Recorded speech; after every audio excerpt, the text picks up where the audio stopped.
అప్పట్లో కందుకూరు అనే ప్రాంతంలో చంద్రబాబు నిర్వహించిన రాజకీయ సభలో తొక్కిసలాట జరిగి 8 మంది ప్రాణాలు కోల్పోయారు.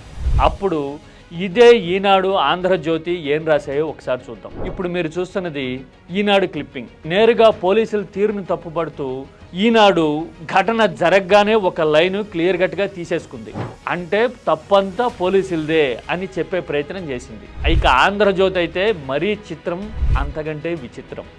8 మంది ప్రాణాలు పోతే అపశృతి అని రాసింది. అంటే ఒక చిన్న విషయం ఇది అనే సెన్స్లో ఏదైనా సరే జరగకూడని చిన్న పరిణామం జరిగినప్పుడు పత్రికా భాషలో అపశృతి అనే పదం వాడతారు. కానీ 8 మంది ప్రాణాలు కోల్పోయిన ఘటనని, అంతకుమించి పదుల సంఖ్యలో గాయాల పాలైన వాళ్ళ ఆవేదనని టోన్ డౌన్ చేస్తూ అపశృతి అని రాయడమే కాదు, ఆ కుటుంబాలకి 10 లక్షల సాయం చేసి చంద్రబాబు ఆదుకున్నారు అనే విషయాన్ని కూడా ప్రముఖంగా ప్రస్తావించడానికి ట్రై చేసింది.